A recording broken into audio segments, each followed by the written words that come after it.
es magíster en Derecho Empresario por la Universidad Austral, es Doctor of Philosophy y with a Major in Legal Study en la Pacific Western University de Los Ángeles, California.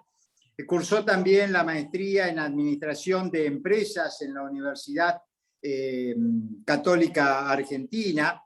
Hizo el curso de especialización en la Dirección de Pequeña y Mediana Empresa de la Universidad Austral. Ha sido docente titular de Derecho Comercial, Concursal, Societario, tanto en las universidades de Buenos Aires, Austral, y como en la Católica Argentina. Es socio fundador del estudio que lleva su nombre, estudio que ha recibido premios internacionales y en nuestro país.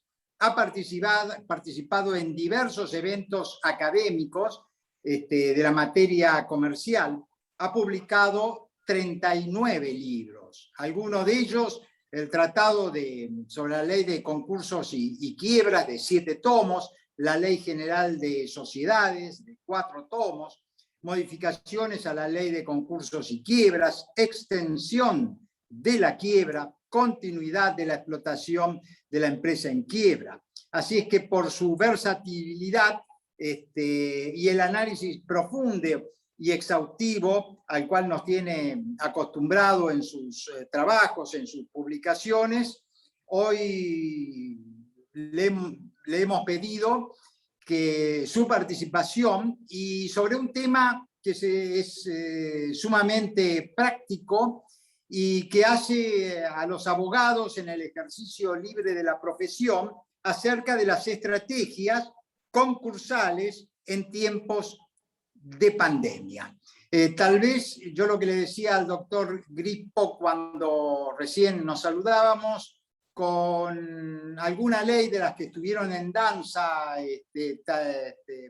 el año pasado, tal vez nos hubiese facilitado la conferencia de hoy, pero seguramente como un gran conocedor del tema, el doctor Grispo nos va a ilustrar acerca de estas estrategias que deben tener en cuenta los abogados en el ejercicio libre de la profesión.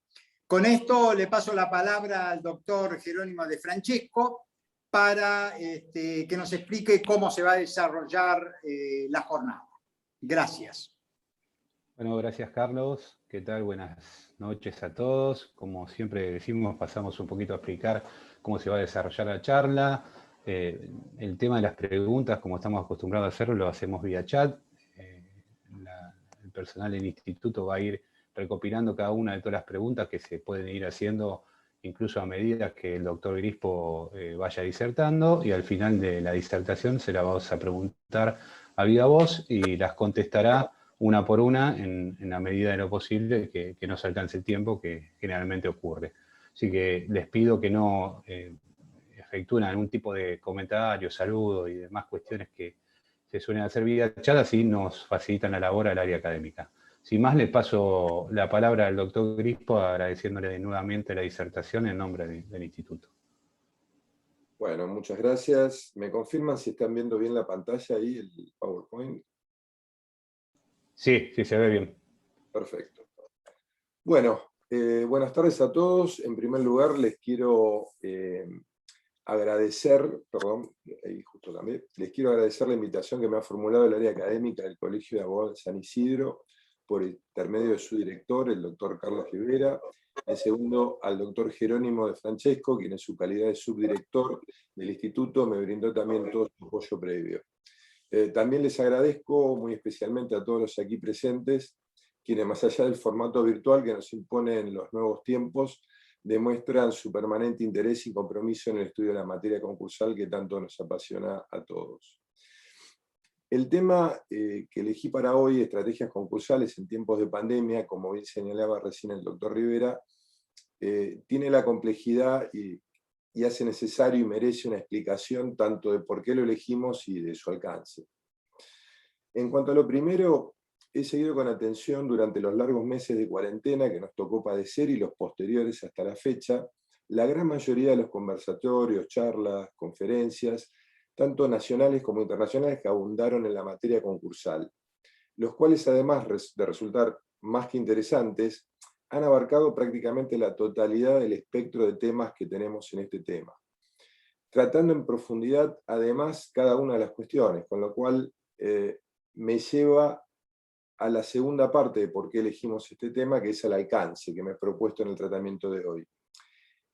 Y es que no siempre se aborda la materia concursal desde la praxis profesional.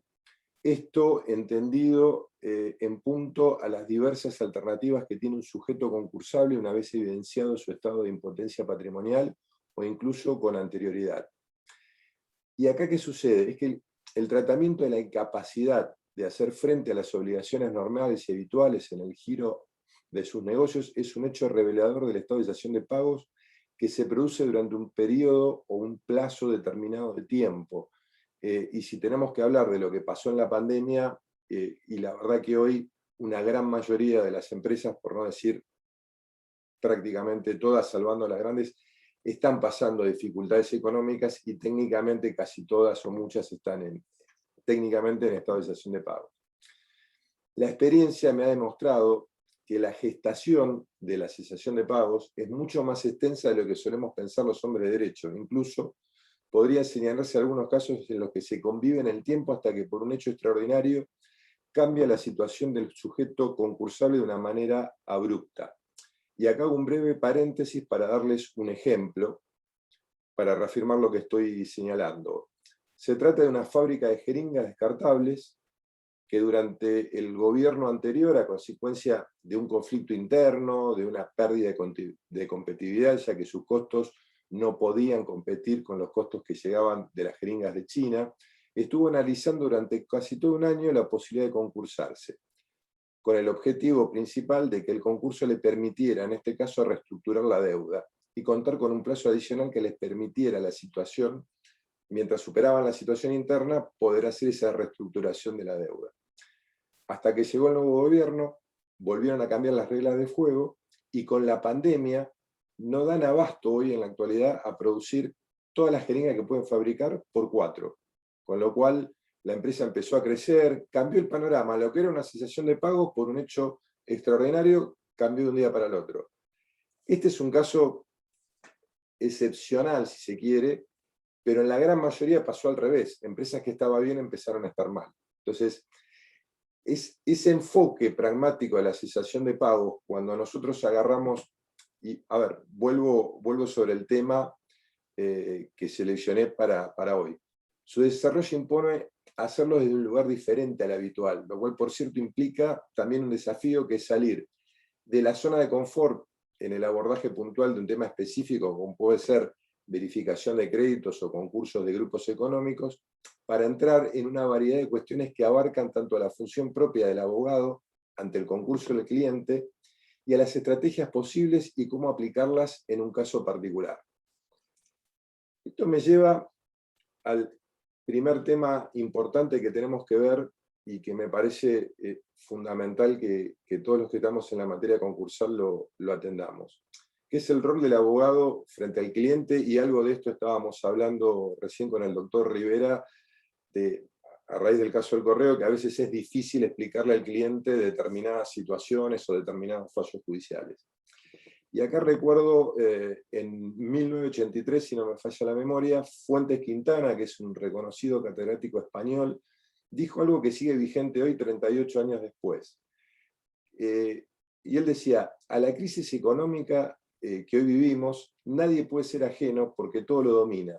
Una sociedad que ignora los rasgos que definen la crisis económica y los factores que la producen, está condenada a seguir padeciéndolos. Y esto es lo que nos está pasando un poco a todos nosotros en este momento. Y es un concepto que los concursalistas debemos entender, porque de esta forma el primer aspecto relevante pasa por comprender cuál es el rol que tenemos los abogados y los profesionales frente al concurso preventivo, al APE o frente a una quiebra de un cliente.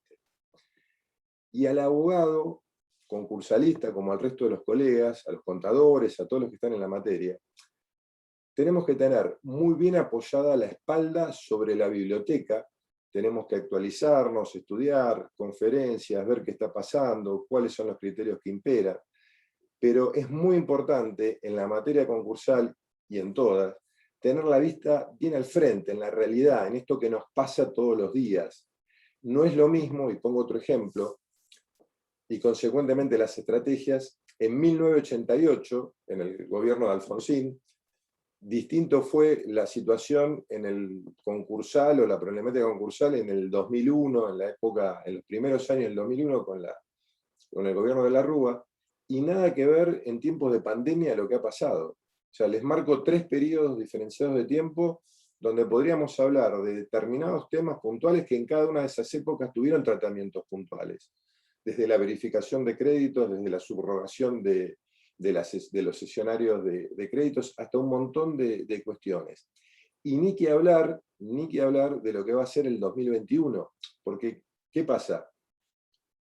Nadie sabe hoy qué nos depara el futuro inmediato. En el 2022, tercera ola, cuarta ola, quinta ola, estaremos todos vacunados, será un problema superado, seguiremos haciendo las conferencias por Zoom porque no nos podemos juntar más de 10 personas en un lugar cerrado. Son incógnitas que tienen que ver con la materia concursal porque se relacionan estrechamente con el rol del abogado. Y en una primera aproximación, lo que siempre explicaba en la facultad es que el abogado, al igual que el cirujano, tiene un rol parecido, no similar al que un cirujano tiene con un paciente, pero con una diferencia. El cirujano anestesia, corta, hace todo lo que tiene que hacer. Nosotros que estamos en la camilla de la sala de operaciones no opinamos, y una vez que nos cosieron, despertaron, vemos cómo nos sentimos y ahí decimos. A los abogados nos pasa algo distinto. Para los profesionales del derecho la tarea es diferente. Funcionamos acá como una especie de acompañante terapéutico, no ya como cirujano. Es un camino largo, sinuoso. Correo Argentino duró 20 años. Yo tengo un concurso que en este momento lleva 8 años. Otro concurso de trámite en San Isidro lleva 1 año y medio, casi 18 meses, con otro tipo de trámite absolutamente distinto. Entonces, la realidad del concurso, de la situación, del negocio en particular, es importante y es esencial que el abogado la conozca, que conozca al cliente, que sepa. Hay clientes que tienen la piel curtida, hay clientes que no la tienen, hay clientes que son conflictivos, hay otros que no, y los concursos nunca son iguales. La ley es la misma para todos, se aplica por todos igual, pero la cuestión es diferente en todos los casos. Y con más de 30 años de profesión me permito comentarles, y no de modo autorreferencial, sino como una especie de confesión, me ha tocado vivir de todo. Parte de algunas cuestiones buenas y malas se las voy a contar ahora si las compartimos. Pero llegué a una sola conclusión que trato de aplicar como una regla, que es, cuando me preguntan qué es un concurso, viene un cliente, se sienta y me dice, ¿qué es un concurso, doctor? Y es estrategia, estrategia y más estrategia. El concurso es como una película que uno tiene que empezar a escribirla por el final para llegar hasta el comienzo y poder dar todos los pasos en forma ordenada. Hay que saber a dónde se quiere ir. Es fácil decirlo, no en todos los casos es posible cumplirlo. Y les cuento un caso reciente que tiene pocos días. Un cliente del estudio y su esposa viajan a Miami para vacunarse. El viaje lo tienen previsto por 25 días. Lo hicieron, se dieron las 2 dosis de Pfizer, allá son en 21 días. Se vacunaron el mismo día que llegaron. A los 21 días le dieron la segunda dosis, 4 días después volvió al país. Cuando llegó al país, ¿qué pasó? Se encontraron que su hija, que había quedado en la casa, dejó una cédula judicial en la cocina, no les avisó. Estaba en la cocina, 24 días después, porque fue el día siguiente que viajaron. ¿De qué se trataba la cédula? Era un pedido de quiebra con un traslado por 5 días. Cuando nos avisan, la quiebra ya estaba decretada, el síndico estaba designado y no se habían publicado aún los edictos. Estoy hablando de un empresario que es una persona solvente, está desarrollando un negocio muy grande en Brasil. El pedido de quiebra es de un ex socio al que le compró una parte de su empresa en $450.000, o sea, no estamos hablando de 2 pesos. Tuvieron devaluaciones mediante, que es, en este país tenemos 6, 7, 8 tipos de dólar diferentes, tuvieron una discusión, no se pusieron de acuerdo, el socio vendedor se enojó y ejecutó la garantía, que no era ni más ni menos que un pagaré. Me plantea el cliente desesperado, quebrado, pues me llama quebrado, ¿qué podemos hacer? Ahí allá. El cuento, para que no nos lleve muchos minutos, fue breve. Tuvimos que presentar la solicitud de conversión sin preparación alguna, era una persona física, no había una complejidad en el artículo 11. Le explicamos al cliente que su único acreedor es esta persona, no tiene otra deuda, estoy hablando de una persona solvente, no puede sacar en este momento $450.000 porque tiene toda la inversión hecha en Brasil, necesita ir desarmando algunos temas y necesita un tiempo, que se le va a dar el trámite del concurso. El concurso hoy ya está convertido, estamos dando los primeros pasos, pero fue una situación donde no se pudo hacer estrategia, fue una conversación por Zoom, porque cuando él me llamó en ese momento yo estaba fuera del país también, o sea, fue una conversación por Zoom y ponerse a trabajar y hacer las cosas. Entonces, superado el ejemplo, vuelvo sobre el tema. Un aspecto fundamental en la mirada que debemos tener sobre la problemática concursal es que en la realidad marca el escenario, la cancha donde se va a jugar el partido. Y si bien las reglas son las de la ley 24.522, la actualidad también tiene un peso importante en la definición de la estrategia concursal. Y es decisiva, porque esto marca el camino que se tiene que seguir o el mejor camino posible. Insisto en este punto porque también entiendo sumamente relevante, no es conveniente ni recomendable, salvo casos excepcionales, encarar un concurso o un APE con pretensiones de salir exitoso sin conocer la realidad o lo que está pasando. Tuvimos que sentar con el cliente, preguntarle qué posibilidades reales tenía de pagar esos $450.000, en qué tiempo lo pensaba hacer, hacerle entender que el otro no era el malo de la película, que la situación había sido desgraciada, que si se hubiese enterado del pedido de quiebra no hubiese llegado al decreto de quiebra, se hubiese podido pedir una audiencia en el tribunal, habría intentado un acuerdo, pero bueno, la realidad nos marcó una situación diferente. Y esto lo ato con otra cuestión que viene a continuación, que es que en lo personal, y asumo la responsabilidad de mi propia opinión, noto una cierta disociación entre la realidad de la academia y la calle o la realidad de todos los días. ¿Y por qué digo esto? También lo charlábamos hace unos minutos. Cuando los hombres de derecho nos ponemos a estudiar derecho y las vueltas de rosca que vamos haciendo sobre un mismo tema, con diferentes opiniones, diferentes visiones, están buenísimas, son muy importantes, pero la realidad es que muchas veces las soluciones a las que llegamos no son viables, porque el cliente no las puede aplicar, porque la empresa no las resiste, porque no se pueden ejecutar, por infinidad de razones. Pero es acá donde el rol del abogado es muy importante, por eso hablaba de acompañante terapéutico, porque es el que tiene que ir traduciéndole al cliente lo que es un expediente. Para nosotros un auto es una resolución judicial. Para una persona normal un auto tiene 4 ruedas. Entonces, tenemos que partir de este tipo de diferencias para poder decodificar el lenguaje legal. Si hablamos y tomamos un caso polémico, que puede ser la causa de Correo, hoy que está en boga, yo le contaba al doctor Rivera, me leí la sentencia 2 veces, de curioso que soy, porque me gusta estudiar, pero la realidad es que hay que entenderla. Cada expediente tiene una realidad y cada sentencia tiene un porqué. Entonces, darlo desde la opinión sin conocer el expediente es muy complicado, hasta irresponsable. Pero también, desde la magistratura, desde el derecho, somos todos partes cuando se habla de la justicia, somos todos partes. Pensar que la justicia son los jueces es un error. Todos somos la justicia, los abogados, el abogado de la parte actora, el abogado de la demandada, el juez, los peritos, todos conformamos ese conglomerado que la gente llama la justicia. Entonces, y ahí me lleva al tercer punto que les quería señalar brevemente. ¿Qué quiero decir con esto? Quiero reiterar que desde el mundo jurídico solemos tener una mirada diferente a la del sujeto objeto del proceso concursal. No todos, pero sí una gran mayoría. Además, la justicia de la cual, como decía recién, todos somos parte, está, si ustedes lo ven, en la última tabla de consideración por el ciudadano. Tenemos un 9% de credibilidad. La gente no nos cree, no le cree a los jueces, no nos cree a los abogados. Entonces, algo mal estamos haciendo. Y esto es un llamado, no a la reflexión, pero simplemente es, pensemos qué estamos haciendo como gente de derecho, porque tenemos que entender que algo estamos haciendo mal. Y ahí es donde digo que los jueces, los abogados, tenemos que hacer una especie de revinculación con la sociedad. Tenemos que empezar a explicar los por qué. Es muy difícil a veces explicarle a un cliente que vino de viaje y que se encontró con que tenía una quiebra, él pensó que la justicia estaba confabulada con su socio y contra él para decretarle la quiebra. Y no tenía nada que ver con eso, la realidad del expediente.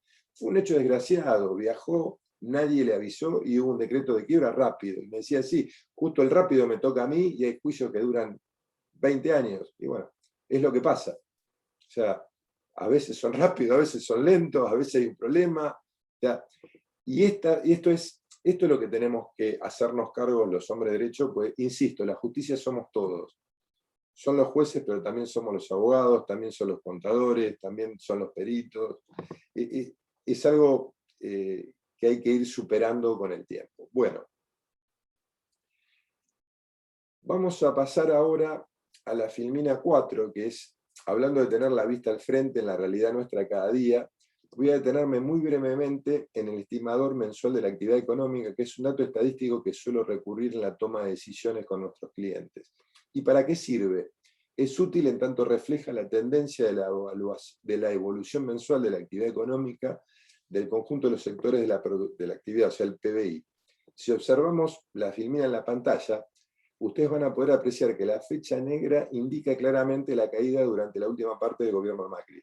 Fue la crisis del fines del 2018-2019.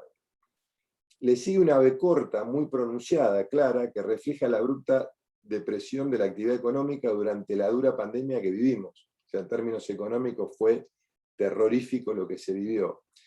Y a medida que se fueron recomponiendo las actividades, la economía también se fue recomponiendo.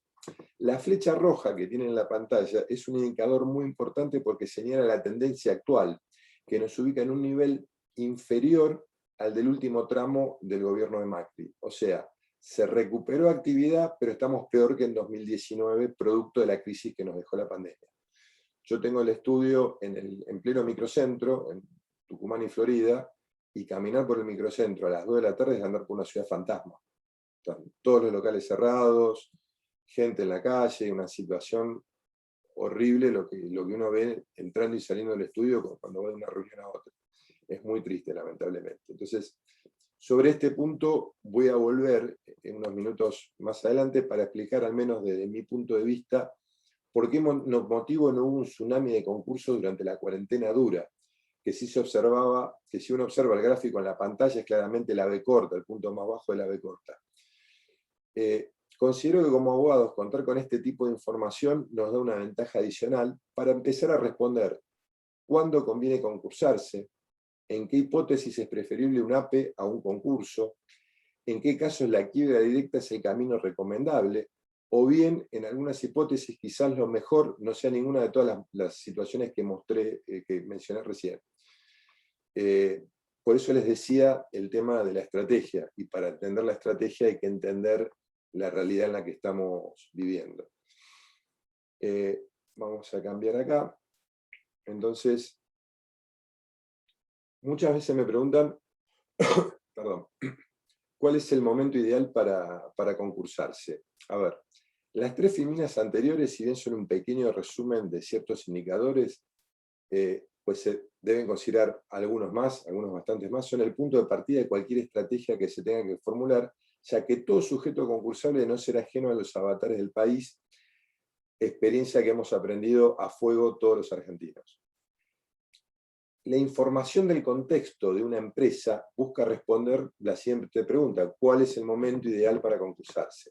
Vuelvo al ejemplo que les daba anteriormente del cirujano. Cuando uno habla con un cirujano amigo, ¿cuándo es el mejor momento para operar a un paciente? Cuando se siente bien, cuando está fuerte. Tiene la dolencia, sabemos que tiene el problema, el hombre está bien preparado física y psicológicamente, ahí es el momento ideal para operarlo, porque va a resistir cualquier inconveniente o imprevisto que pueda surgir en el quirófano. Los abogados no tenemos una sola respuesta y los cirujanos muchas veces tienen que operar de urgencia y cuando un cliente está para atrás con todos los indicadores de salud. Entonces, en este punto, digo, y explicaba en la facultad cuando daba clase de Derecho Concursal, que hay que abandonar el traje de cirujano y agarrar el desastre. Como abogados nos toca armar un traje a medida, una estrategia a medida de cada situación y de cada cliente. Los concursos son muy distintos unos de otros. Diferentes circunstancias, diferentes juzgados, diferentes sindicaturas y por sobre todo diferente cliente. No todos los clientes son iguales, cada uno tiene su particularidad. Por eso la importancia de entenderlos, por eso la importancia de hablar con el cliente. Pero en mi opinión, para los abogados, acá surge un problema técnico, y ya me voy metiendo en el tema. El artículo 10, y podría parecer una herejía, y voy a explicar por qué no. Porque de lo que estoy diciendo, claramente se deduce que el concursado tiene la libertad de elegir, el candidato a concursado, la empresa en problemas, tiene la potestad de elegir en qué momento se puede concursar o no. Entonces, vamos a arrancar por el comienzo la parte técnica. El primer artículo de la ley 24.522 nos dice claramente: el estado de situación de pagos, cualquiera sea su causa y la naturaleza de las obligaciones a las que afecta, es presupuesto para la apertura de los concursos regulados en la ley, sin perjuicio de los puestos en los artículos 66 y 69, que son el caso del grupo económico y el del APE. También cabe agregar el tema de la conversión, que es otra hipótesis. Pero a su vez, el artículo 10, que yo les mencionaba recién, dice claramente en la ley 24.522, la oportunidad habla sobre la oportunidad de la presentación en concurso. El concurso preventivo puede ser solicitado mientras la quiebra no haya sido declarada. Este punto es central tanto para el manejo de los tiempos como para la definición de la estrategia concursal a seguir en cada caso particular. Y acá recordemos que la ley 19.551 tenía un texto levemente diferente del artículo 10, pero en sus consecuencias muy diferentes, porque disponía como una carga del deudor, la 19.551, que el que pretendiera la apertura del proceso concursal debía presentarlo dentro de los 3 días que conoció o debía conocer su estado de situación de pagos. Este requisito de temporalidad entre la evidencia del estado de impotencia patrimonial y la presentación del pedido de apertura del proceso concursal generaba muchas dificultades y en la práctica incrementaba la creatividad de los abogados hasta el momento oportuno. O sea, se iba tratando de llevar la situación. A veces se podía, a veces no se podía. Pero también tengo que reconocer que los jueces no fueron ajenos a esta problemática y se comportaron de manera más que contemplativa con este tipo de requisitos. La reforma que se produjo a partir de la entrada en vigor de la 24.522 en 1995 cambió en este punto las reglas de juego. El concurso preventivo ahora puede ser solicitado mientras la quiebra no haya sido decretada, con lo cual quedó eliminada la regla de los 3 días, a partir de la cual surgen ciertos cuestionamientos que ha formulado una parte importante de la doctrina, a los cuales vamos a tratar ahora de darles respuesta, una respuesta que los abarque a todos. Lo primero que debemos preguntarnos es si la reforma implica una venia para que el deudor se presente en concurso cuando lo considere necesario sin límite de temporalidad alguna. Y acá los autores nacionales que se ocuparon del tema fueron con el correr del tiempo de una mayor rigurosidad cuando se sancionó la 24.522 a una menor rigurosidad actual, sin que ello implique falta de rigurosidad. Y me explico. En un contexto de país diferente, en 1995 el presidente era Menem. Era un año de crisis a consecuencia de la devaluación mexicana y había habido una fuerte recesión y caída del consumo y aumentaron exponencialmente en ese momento las quiebras y los despidos. Justo con la entrada en vigencia de la nueva ley concursal, José Antonio Iglesias, un profesor a quien estimo muchísimo, destacó en su momento que la ley 24.522 reemplaza la legislación derogada que establecía la obligación de concursarse al conocer el estado de situación de insolvencia. En la ley, dice el doctor Iglesias, 24.522, esta obligación ha desaparecido. Es facultad del deudor concursarse, acudir a un acuerdo preventivo o extrajudicial o adoptar una actitud pasiva. Tuvo la valentía de decirlo en 1995, cuando recién salió la ley. Por su parte, hacemos un salto en el tiempo de 8 años, nos vamos a 2003, la doctora Julia Villanueva, en su obra Concurso Preventivo, es un tomo publicado por Rubinsal, dijo que la fecha para dejar constancia, o sea, digo la fecha para dejar constancia, estamos hablando del año 2003, cuando la doctora Villanueva dice esta opinión. La ley quería y sigue queriendo, aunque ahora no lo diga en aquellos términos, que el deudor acuda sin demora en busca de los remedios que ella prevé contra la insolvencia. Y ello no solo porque esa prontitud depende muchas veces de la eficacia de los institutos contemplados, que actúan con vistas a evitar que se agraven los efectos de esta, para conjurar la catástrofe, sino porque la necesidad de que el insolvente deje inmediatamente de operar en el mercado o continúe haciéndolo, pero bajo el control judicial. Es cuestión que interesa a la comunidad, dado el efecto en cadena de la cesación de pagos. Pero a continuación agrega, no obstante, como lo había señalado la doctrina, esta solución importaba una utopía. No era necesario indagar mucho para advertir que el deudor tardaba y sigue tardando cuanto podía en confesar judicialmente su impotencia patrimonial. Y, finalmente, para no citar a todos, pero sí uno que lo resumen, es la obra de Rivera, Reutemann y Vítolo, también publicada por Rubinsal, que destacan un concepto al que yo adhiero personalmente. El fundamento de esta norma no se encontraría, del artículo 10, en que, atento el estado de cesación de pagos, no aparece de un momento a otro, sino que por el contrario, hay un cierto periodo que se ha denominado de incubación de la falencia. Este concepto de incubación de la falencia me pareció espectacularmente explicado, tratando de sostener dichas dificultades, quedando expuesto a acciones a los acreedores, puede darse la circunstancia de la coexistencia de peticiones de diversos procesos falenciales, por ejemplo, un pedido de concurso con pedidos de quiebra, se está refiriendo a eso. Así, la solicitud de apertura del concurso preventivo prevalece sobre el pedido de quiebra a tenor del dispuesto por el artículo 10 de la Ley 24.522, conforme al cual el concurso preventivo puede ser promovido mientras la quiebra no haya sido declarada. Les agrego un concepto adicional también de la doctora Villanueva, que dice que la ley que nos rige no fija ningún plazo determinado para efectuar la presentación, y como derogó el instituto de la calificación de conducta que existía bajo la ley anterior, la demora ha quedado sin sanción. Traté de resumir todo en 3 posiciones. La realidad, en mi opinión, es que el sujeto concursable decide con plena autonomía cuándo concursarse, cuándo recurrir a un APE, adoptar otro camino, sin que ello implique, sin que esa decisión implique por sí mismo un hecho ilícito o un abuso del derecho. Es al contrario, es el libre ejercicio de un derecho, el derecho a elegir, como todos, debe ser analizado con responsabilidad y con prudencia.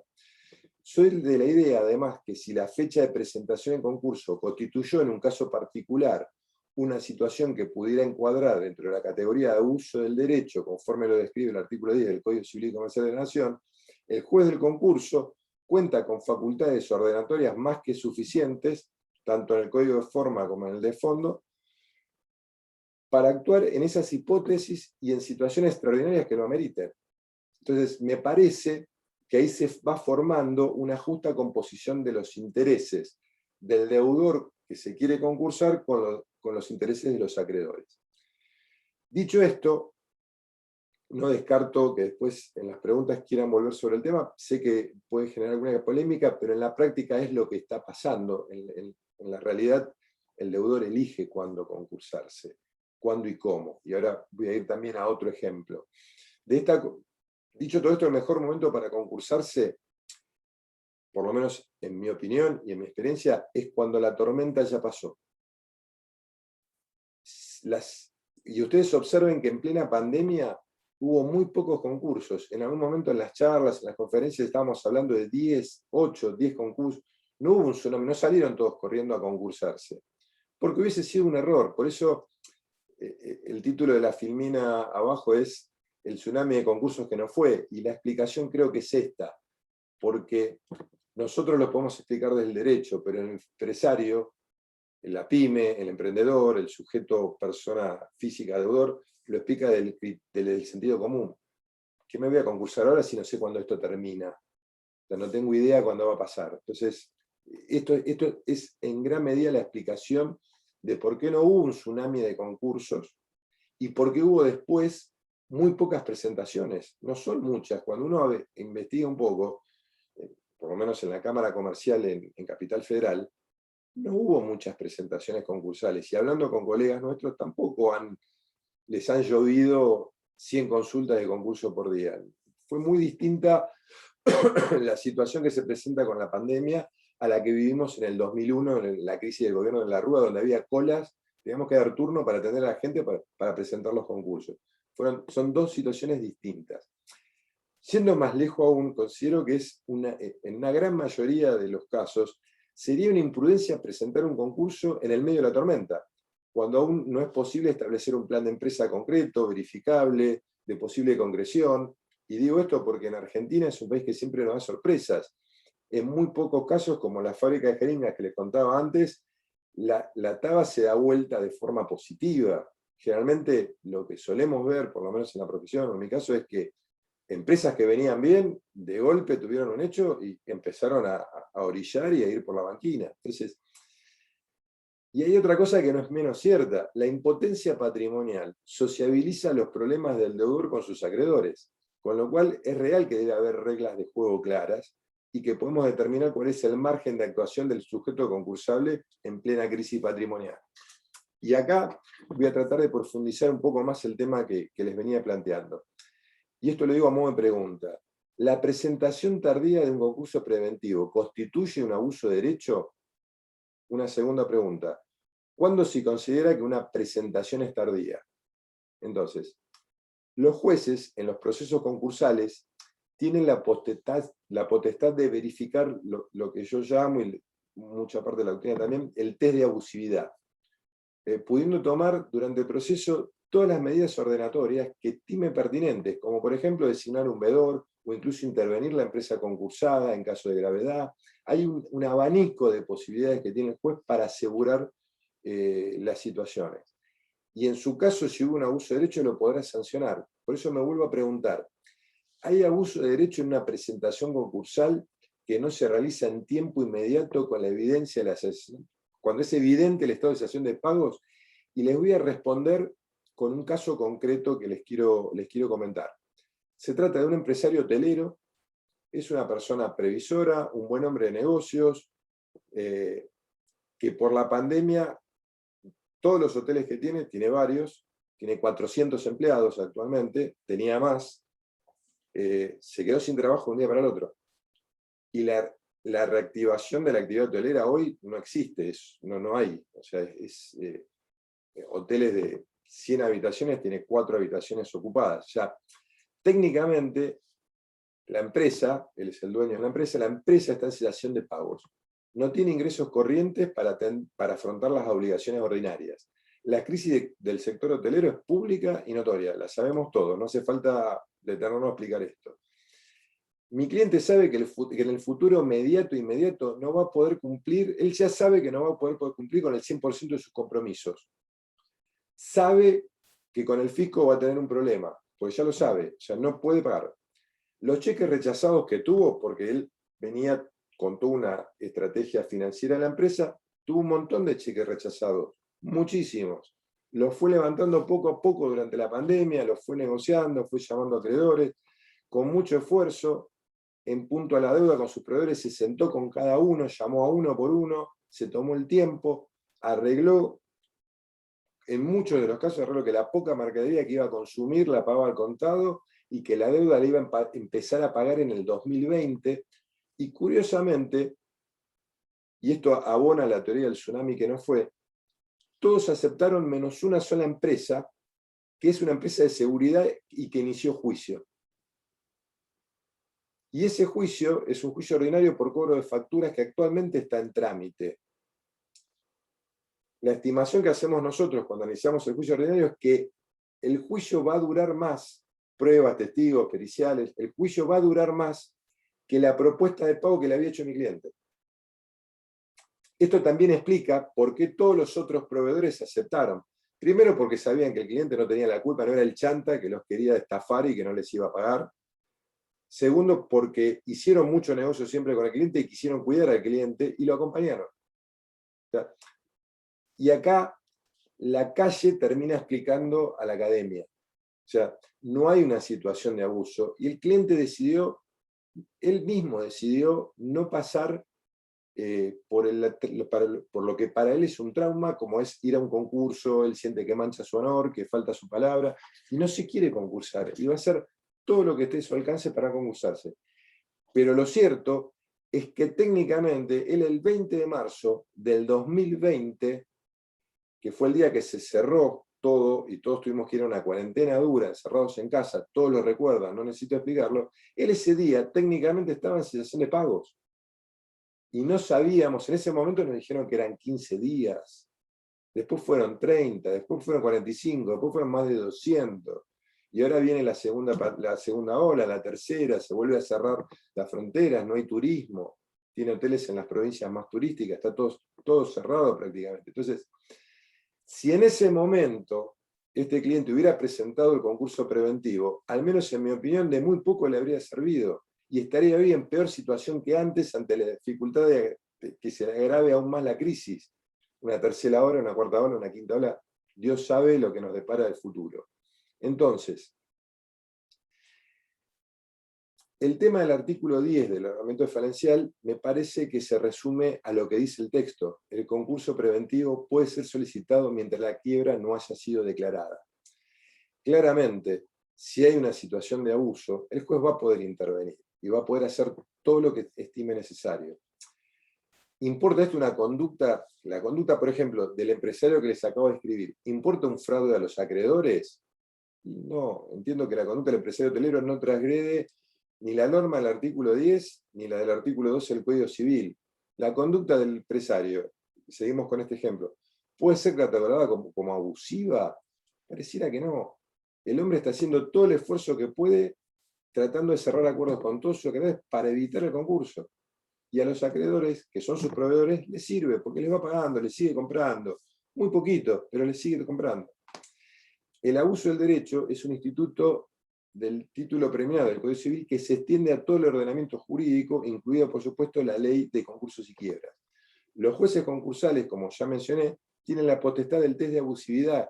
Es una herramienta muy poderosa y pueden hacer lo que entiendan que tienen que hacer. Para eso son jueces y están sentados ahí. Abusa el derecho quien lo utiliza en una forma contraria a su finalidad. En el caso descrito, creo que en modo alguno este empresario asemeja su conducta a una conducta abusiva. Creo que es todo lo contrario. El hombre está haciendo el sacrificio que tiene que hacer para poder salvar su empresa, no concursarse y salir airoso. Y si en el medio la pandemia se vuelve a extender, sigue todo, y bueno, en algún momento habrá que presentar el concurso y empezar y barajar de nuevo. Pero este no es el momento. Esto también explica, y vuelvo sobre lo que les decía antes, por qué no hay un tsunami de concursos en este momento. Y hay una pregunta que me parece que formulada de una manera diferente da una muy buena solución, que es ¿solución razonable en tiempo útil? Entiendo que este interrogante, solución razonable en tiempo útil, contiene mejor la definición de los valores en juego, porque al hablar de solución razonable, estamos haciendo referencia a una amplia gama de posibilidades que tiene el sujeto concursable aún antes de evidenciarse su estado de hipotecia patrimonial y, como vimos, luego de que ello ocurra. Pero también, sumándole el concepto de razonabilidad, el de tiempo útil. Estamos agregando el libre albedrío, la determinación del propio deudor de cuándo, y todo esto siguiendo un poco lo que fue la doctrina señera que les comentaba recién de Iglesias, que el deudor puede elegir cuándo concursarse, no concursarse, asumir una actitud pasiva. Todo esto siempre entendido en el principio de buena fe, en una actuación acorde a derecho, que no sea una conducta abusiva, ni en fraude a los acreedores. Pues si hay fraude, directamente cambia todo lo que les estaba diciendo. O sea, esto no busca ser una excusa para el fraude, busca ser una solución para el que tiene un problema. Entonces, solo nos restaría definir qué es el tiempo útil concursal, desde donde analizarlo desde el deudor, desde el acreedor, desde la sociedad, como señalaba en la cita que les hacía mención de la doctora Villanueva. Entonces los interrogantes son muchos. Y lo que tiene que primar siempre es la solución razonable, que importa una justa composición de los intereses en juego. El paradigma entonces es el principio de conservación de la empresa y la empresa misma. Una empresa en marcha siempre es mejor que una empresa cerrada. Entonces, con la reforma del 2015 tenemos además una herramienta adicional, que son los artículos 1708 y 1710 del Código Civil, que buscan la tutela anticipativa del daño. Entonces, acá dejo una pregunta porque me queda muy poco tiempo para varios temas que quiero tratar.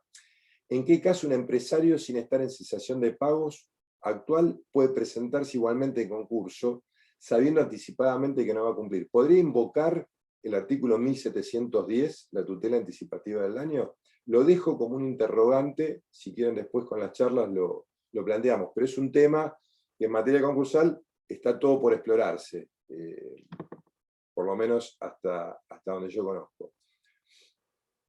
Entonces, ¿cuándo es el mejor momento para concursarse? Si ustedes ven, me voy a ir un segundo acá a la filmina, siempre es la salida de la crisis. Acá abajo marqué en un círculo verde nuestro periodo actual, es la fecha en que estamos actualmente en relación con lo que fue la crisis. Entonces, el mejor momento del concurso es cuando la empresa empieza a producir, empieza a hacer caja, empieza a tener un flujo de fondo positivo. Está claro que no siempre es posible, por eso digo que los abogados tenemos que tener de esto un traje a medida de cada situación, hay que entender la naturaleza del negocio del cliente. Hay clientes que están parados en una problemática en pesos, hay clientes que están parados en una problemática en dólares, hay clientes que deben mucho a bancos y la situación con los bancos es distinta. Y lo que termina de definir una cuestión u otra es, ¿hay deuda con el fisco? Y si hay deuda con acreedores laborales. En mi opinión personal, y esto ya es praxis profesional, y yo les doy mi opinión, lo cual no significa que esté bien o mal, es una opinión, cada uno sabrá tener la propia y es tan válida como la mía. Pero en mi opinión personal, si nosotros tenemos un cliente que tiene una deuda mayoritariamente con proveedores, y quizás el mejor camino sea el APE, porque no necesito ir al concurso, tengo que hacer lo que hizo el empresario hotelero, me siento a hablar con cada uno de los acreedores, voy cerrando un acuerdo, y si no llegué a un acuerdo, el APE es una herramienta poderosísima, porque me permite con las mayorías de ley imponerle a las minorías que no aceptaron un acuerdo. Cuando salió el APE, y esto lo ha hablado Juan Anich en un montón de charlas, es una lástima, pues es una herramienta fabulosa, no muy usada, pero tenemos que entender que el concurso no siempre es la mejor opción. ¿Cuándo es el concurso más recomendable con APE? Y cuando hay una problemática laboral muy importante, pues los acreedores laborales tienen otro tratamiento en el concurso, ustedes lo conocen, y cuando tenemos una problemática muy grande con la FIP no puede aceptar ningún otro acuerdo que no sea el plan de facilidad de pago para deuda de concursado, que está en la propia reglamentación de la FIP. Como el doctor Jerónimo de Francesco es un tirano y me ha asignado 45 minutos, esto lo digo Jerónimo muy cordialmente, y siendo que estamos exactamente 45 minutos, les quiero... Siga, doctor, siga, que venimos bien, viene interesante la charla. Les quiero, es que todavía no tomé agua, entonces tengo la garganta seca, entonces necesito un poco de preguntas para poder retomar. Lo que le quiero decir con esto es, no siempre el concurso, y como forma de conclusión, no siempre el concurso es la mejor opción. Muchas veces el mejor consejo que le podemos dar a un cliente es no concursarse. Y esto yo lo hice con una empresa constructora muy importante que me viene a ver en noviembre del 2019. Jorge, nos tenemos que concursar. Era un emprendimiento enorme, 4 mega emprendimientos, crisis de Macri, le subió el dólar de una cifra que él entendía controlada en los costos a una cifra que no podían controlar, a su vez sus clientes, los boletistas, dejaron de pagar, a su vez se corrió la bola en el mercado de que esta empresa se iba a concursar, le dejaron de pagar menos, entonces se hizo un embudo tal que el mercado estaba esperando que esta empresa se concursara. Vino el cliente y dijo, me quiero concursar, lo quiero presentar el 1 de febrero. Bueno, déjame ver. Nos sentamos a analizar el elenco de acreedores. Hicimos estrategia. Dividimos a los acreedores en 4. Acreedores boletistas, en cuyos casos la obra ya estaba terminada y que habían pagado una gran parte del precio. Otro grupo eran los boletistas, había fideicomisos, había boletos y fideicomisos, pero digo boletistas para simplificar la explicación. Que la obra no estaba empezada, había que iniciarla y habían pagado. Después teníamos otro grupo muy importante de SGR, bancos, entidades financieras y prestamistas individuales e inversores individuales que habían puesto plata en la empresa, porque era una empresa de muchos años y que siempre había cumplido absolutamente todos y cada uno de los proyectos que hizo. Una empresa muy confiable. Y había un cuarto acreedor que salió así de la galera de una documentación que pedimos al final del análisis, que era un ex socio que habían tenido en el año 2016, le habían comprado el 50% de la empresa, a pagar en una sola cuota de 4 millones y pico de dólares el 21 de abril del 2020. Noten el contexto que les estoy diciendo. Entonces, claro, bueno, vimos la situación, es razonable querer ir a un concurso. Empezamos a trabajar con este cliente, tenía un buen equipo de trabajo, porque a veces las empresas no tienen un buen equipo de trabajo y es un fastidio poder conseguir toda la documentación. Está acá, nos acompaña el contador Nastali, que es un amigo. No todos los contadores trabajan como el contador Nastali. La realidad es, en este caso pudimos acceder a toda la documentación, vino en tiempo y forma, estaba el concurso preparado a fines de enero, estaba la decisión tomada de presentar el concurso el 1 de febrero del 2020, a días de la pandemia. No sabíamos, no teníamos ni idea de que había una pandemia. Vayan con la memoria al 1 de febrero. Íbamos a la cancha, comíamos asado con los amigos, al cine, vida normal. O sea, no estábamos pensando en la problemática de la pandemia. Me senté con el cliente y le dije, mira, te voy a decir algo que no me conviene, pero te lo tengo que decir. No tenés que concursarte. Es lo peor que puedes hacer. Me dice, ¿por qué? Digo, todo el mundo está esperando que te concurses. Si vos te concursás, tus acreedores van a tragar el sapo del concurso, pues ya lo tienen asumido. Van a esperar la fecha de verificación de créditos, van a verificarte, y la negociación que vamos a tener después va a ser una carnicería, porque dependemos de llegar a acuerdo con todos. Y cualquiera, para llegar a las mayorías del 66,67%, con el 50% más uno de los otros, nos van a volver locos. Cualquier abogado esto lo ve. En cambio, si vos no te concursás, te queda la herramienta del concurso para cuando sea necesario, y podemos ir negociando individualmente con cada uno. Digo, no descartes sentarte con cada uno a negociar. Me dice, pero son 1.200 boletistas. Digo, bueno, armaremos un equipo de trabajo para negociar con 1.200 boletistas. Digo, es lo peor que podés hacer. Digo, porque vas a estar peor que antes. Lo pensó, me dijo, mira, lo voy a consultar con la almohada y con mi mujer, a la mañana te llamo. Me llamó a la mañana y me dice, te voy a hacer caso. Vamos con la tuya. Nos pusimos a armar el 1 de febrero, porque ya era 1 de febrero, en vez de presentar, preparado, listo para presentar, hoja firmada, lo dejamos de lado, empezamos a armar la estrategia de negociación, nos dividimos 4 equipos de trabajo, teníamos por suerte gente de la empresa muy capaz, se convocó una persona específica para el tema financiero, pudimos armar una muy buena estrategia de negociación, de refinanciamiento, de reestructuración. Boletistas que no tenían la obra aceptaron hacer aportes extraordinarios, se pudo ir negociando todo muy bien. Pero ¿qué pasó en el medio? Cuando estábamos por arrancar el proceso de negociación, la pandemia. El 19 de marzo a las 7:30 de la tarde, creo que fue, señor Presidente de la Nación, cadena nacional, el concierto de los 3 tenores, creo que estaba Larreta, el presidente y el gobernador Kicillof, pandemia, todos a su casa a guardarse. Nos cambió el mundo, nos cambió la vida, y la pandemia, en este caso particular, fue muy útil para que se pudiera renegociar y reestructurar toda la deuda de esta empresa.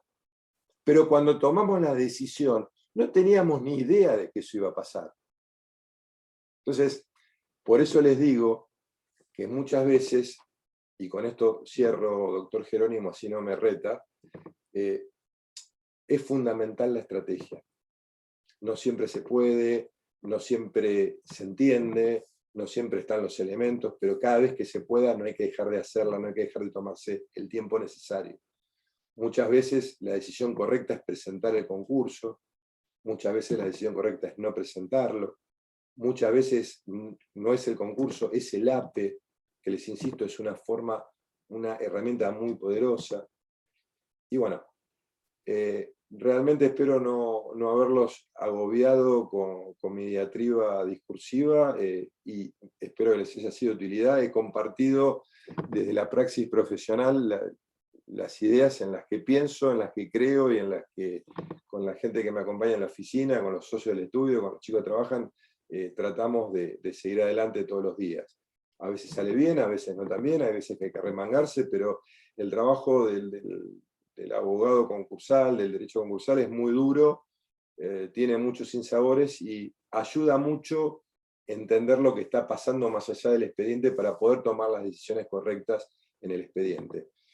Doctor De Francesco, espero me he excedido 7 minutos, pido disculpas y voy a aprovechar para tomar un poquito de agua.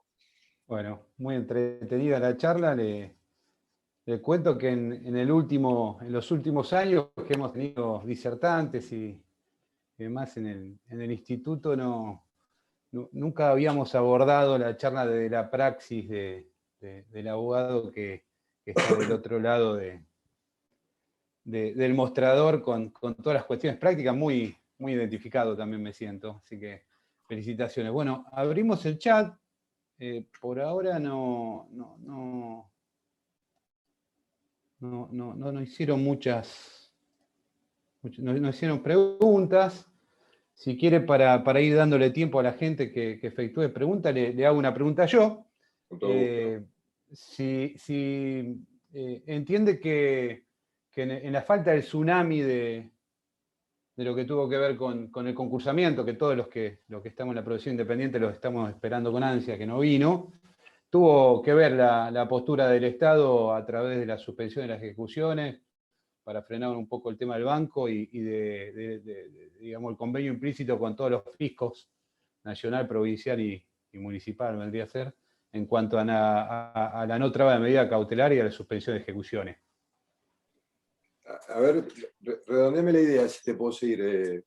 No, que muchos quizás le atribuyen a la falta de concursamiento que el Estado tuvo un papel preponderante en no apretar los tornillos para, por ejemplo, trabar medidas cautelares a las cajas de las empresas a través del fisco o suspender las ejecuciones de los bancos y demás. No, sin lugar a dudas. Recordemos que se suspendieron las ejecuciones hipotecarias, además, por ley del Congreso, y se suspendieron el tema de los alquileres. Después estuvo el APE, el IFE, toda la ayuda que dio el Estado, que no fue poca, con lo cual se generó una situación que es muy difícil explicarla en pocos minutos, pero voy a tratar de resumirla. Lo que vivimos en 2020 fue terrible, quizás por ahí, inclusive yo me incluyo, no hemos tomado una noción histórica de lo que estamos viviendo, realmente, y lo que va a seguir pasando también. Y por lo menos desde mi actuación profesional lo que fui viendo es en la gente mucha prudencia en el deudor y mucha prudencia en el acreedor, porque también soy abogado de acreedores. Entonces, el acreedor no quiso agarrar del cogote al deudor para terminar de asfixiarlo y quebrarlo, porque apostó y sabe que le va a llevar un par de años salir. Entonces, sumale que el Estado no apretó el cogote de las cuentas fiscales, eso te da también la explicación adicional de lo que vos estabas diciendo. Claramente, las situaciones de las empresas hay que mirarlas desde adentro de cada empresa. No todos los empresarios son buenos, hay pícaros y vivos en todos lados, hay que saber separar la paja del trigo, pero no todos son malos. La gran mayoría, por lo menos en lo que yo vi, le puso el pecho a la crisis, pagaron los sueldos, pagaron a los acreedores, hicieron lo imposible para sostener el negocio. Y a partir de ahí, el Estado y mucho más en un año electoral, o sea, si le sumamos que este es un año impar, donde hay elecciones legislativas, donde se juegan un montón de cosas, no se avisora que vaya a haber un ajuste de tuercas desde el Estado. Bueno, ahí Patricia Torres dice, ¿cuál es el método que utilizó para evaluar la conveniencia de una solución y no otra como la concursal? Cuando vimos la situación, y el método es el análisis del artículo 36 anticipado. O sea, nosotros siempre que podemos tratamos de armar un artículo 36, y en esto todos los contadores son de una ayuda invalorable porque los que lo terminan haciendo son ellos, o sea, y terminamos analizando el tema de la mano de los contadores porque realmente los abogados tenemos aunque no lo queramos reconocer, tenemos una dependencia muy grande de nuestros primos de profesión, pero la estrategia la marca el artículo 36. Cuando uno analiza con el cliente, con este cómo te llevas, con este, entonces le empieza a poner colores. Al que uno calcula que va a tener un voto positivo es verde, el que tiene dudas es amarillo, el con el que está peleado es rojo, muy simple, pero muy efectivo, y hacemos el 36 anticipado, del análisis del cliente, pero no un análisis así nomás, le apretamos las clavijas al cliente. ¿Y por qué te vas a poner de acuerdo? ¿Y por qué entendés eso? O sea, muchos por qué antes de poner un color u otro, que eso lleva tiempo, pero es muy importante para poder tomar decisiones. En el caso de este cliente, teníamos más verde y amarillo que rojo. Y ese es el semáforo que usamos para la toma de decisiones. Es un semáforo. Entonces, si tenés una planilla que con el contador y el cliente llegás a la conclusión de que es roja, y bueno, no, tengo que ir al concurso, no tengo otra posibilidad. Ahora, si hay preponderancia de situaciones, y yo soy partidario a veces de esperar y negociar primero. Por eso digo, no siempre la única salida es el concurso. Porque muchas veces uno va para la avenida del concurso, termina en la del APE, y la experiencia me indica que cuando venía por la avenida del concurso, entró en la del APE, terminó un acuerdo y no hizo falta concursarse ni APE ni nada. Entonces, porque las empresas hoy van entendiendo que cliente muerto no paga. La quiebra no le sirve a nadie. Y no me estoy metiendo en el caso del correo, lo digo en general. La quiebra no le sirve absolutamente a nadie. Una pregunta puedo hacer, Jerónimo. ¿Y cómo no, doctor? Desde su experiencia profesional durante el 2020, ¿a qué se debe que no hubo ese tsunami que creíamos todos que se iba a producir de concursos y quiebras, ¿no? Cuando vemos una cantidad de locales en la calle, de comercios que están cerrados, que se venden, que se alquilan, que conocemos tanta gente que ha cesado en su actividad, ni hablar teatros, cines y otro tipo de actividades que dejaron totalmente de poder continuar adelante con su giro. Entonces, ¿por qué cree que debe ser esto del cuadro que usted mostró, de la desconfianza de la gente en la justicia, en los abogados? ¿A qué se debe? Porque tampoco ni hay concursos, ni tantas quiebras, ni siquiera tampoco tantos APE. No, claramente. Carlos, mirá, en mi opinión es una suma de todo lo que mencionaste recién. Es la suma de todo. La pérdida de credibilidad en la justicia, en los abogados. Los que se salvan acá son los contadores, porque le creen mucho más al contador que a los abogados. Y acá es donde digo, miremos nosotros como abogados que estamos haciendo mal, porque nuestros primos los contadores les va mucho mejor que a nosotros. O sea, ni siquiera figuran en esa tabla, o sea, están muy bien. El problema es nuestro. Entonces, a ver, esto lo hablaba con un empresario y me dijo algo que me llevó a la siguiente reflexión. En muchos casos no hay concurso porque los acreedores fueron contemplativos y nos pusimos de acuerdo con nuestros deudores, sabiendo que si apretábamos el cuello los terminábamos ahorcando y matando. y me dijo este cliente mío, cliente muerto nunca paga. Él aplica ese principio. En otros casos, ni siquiera hay recursos para ir al abogado a pagarle una consulta para ver qué es un concurso. Cerraron el negocio, bajaron la persiana, se fueron, no tenían nada a su nombre porque no se pudieron hacer un patrimonio, nada, y que sea lo que Dios quiera. O sea, vamos viendo que la política le critica al gobierno en otros temas, lo aplican muchos empresarios o pymes o emprendedores, y cierro y voy viendo, o sea, no tengo ni para pagar una consulta. Y me han llamado amigos de amigos, Jorge, ¿te puede molestar un amigo mío con una pregunta? ¿Qué pasa si quiebro, doctor? Y no sé, explícame un poco, pero no te puedo responder eso. Pero creo que en una gran mayoría de situaciones por la contemplación de los acreedores, que en este momento están empezando a ser menos contemplativos porque es como que hay un ajuste de cadenas en todos los sectores productivos, como que las variables estas que le estoy diciendo es un río, va en movimiento. Estoy notando que ya hay más ejecuciones, que hay llamados de otro tono en este momento. Hasta hace 3 meses no notaba esto. Y también en los que estaban peor, pues hay algunos que descendieron del 10º piso del edificio al 5º. El que estaba en el 5º bajó a planta baja y el que estaba en planta baja se fue al 4º subsuelo. Esas empresas que bajaron al 4º subsuelo, y no les importa que le decreten la quiebra, porque no tienen nada para perder. Por eso decía, qué importante que es entender la realidad.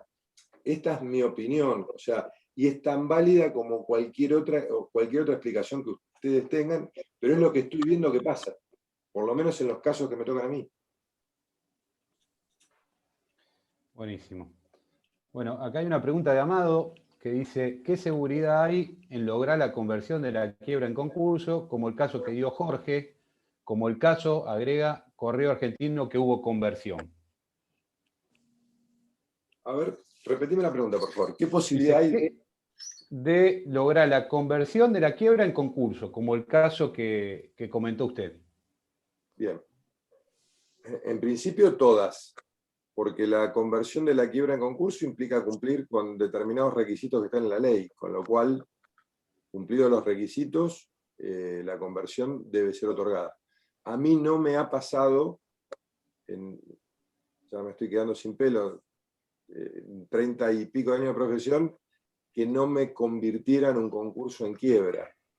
Perdón, que no me convirtiera una quiebra en concurso. El furcio también sirve. ¿Pero por qué?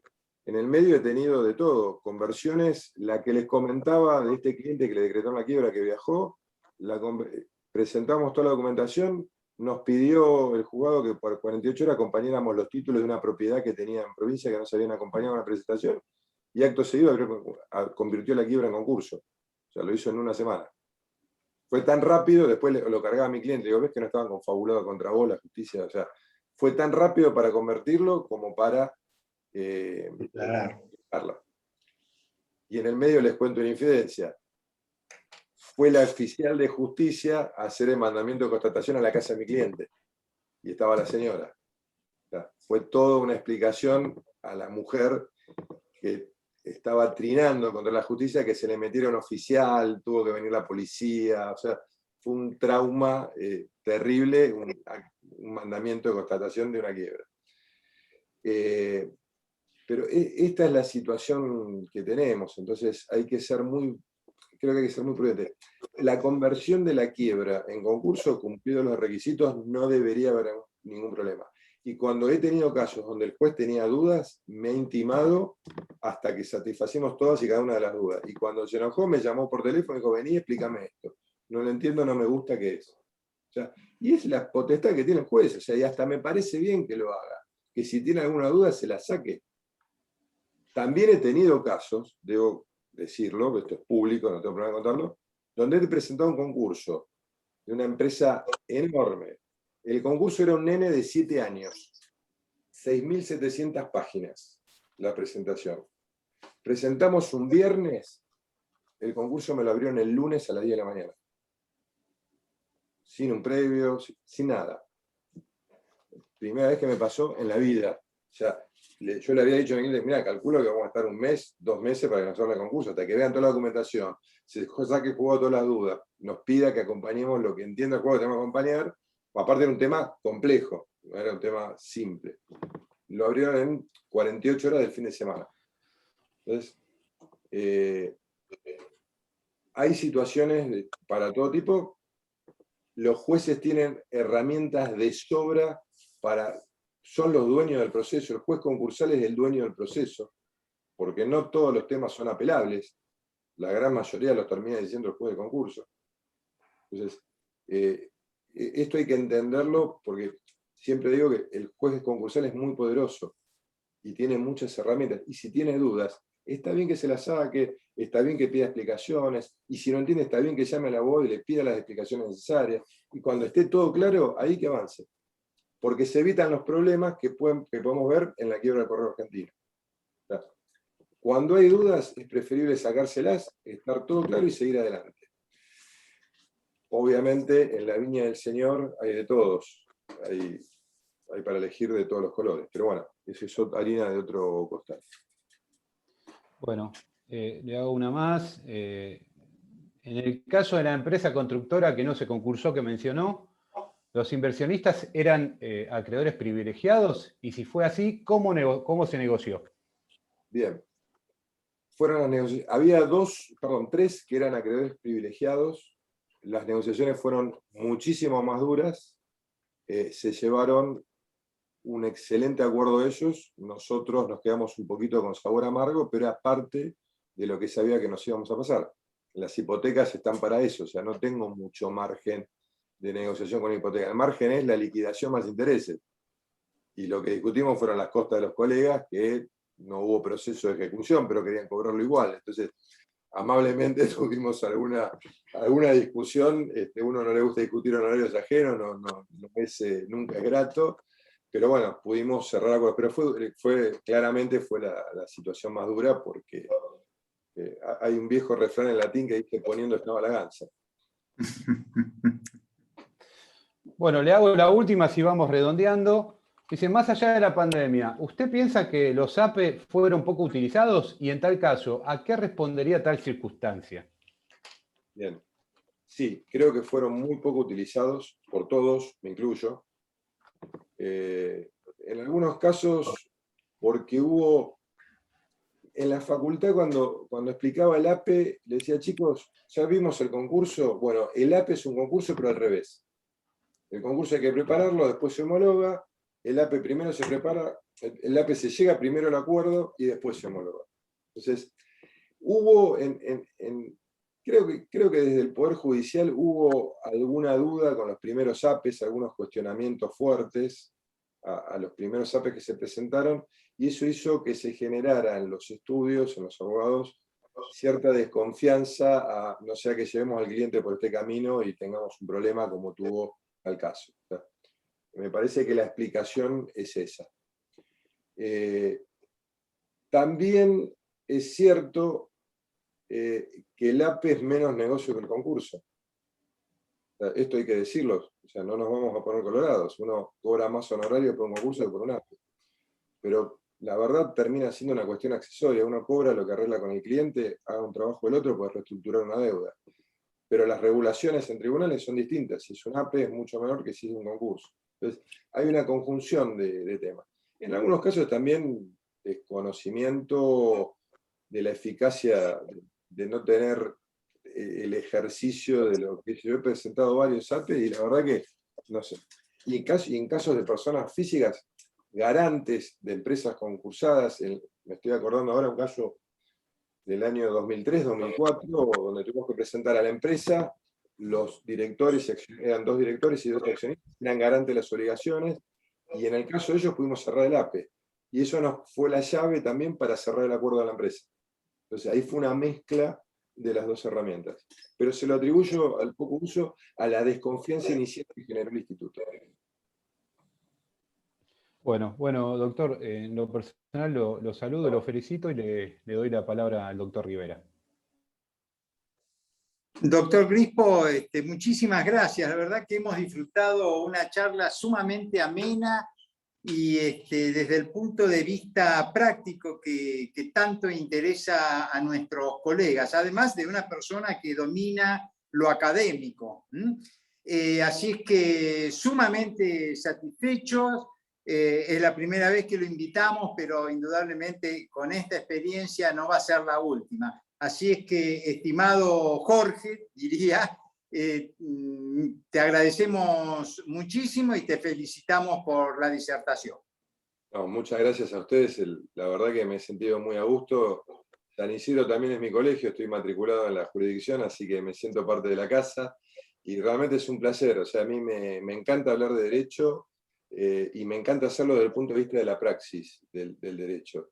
Y insistiendo finalmente en esto que le decía, tenemos que revincularnos con la sociedad y mejorar la nota que tenemos en la calificación de nuestras propias conductas. Pero realmente ha sido un placer y bueno, espero haberlo sido de utilidad en lo que me haya tocado a mi parte. Muchas gracias. Muchísimas gracias. Buenas noches. Buenas noches Buenas a todos. noches. Buenas noches. Damos por terminada la reunión.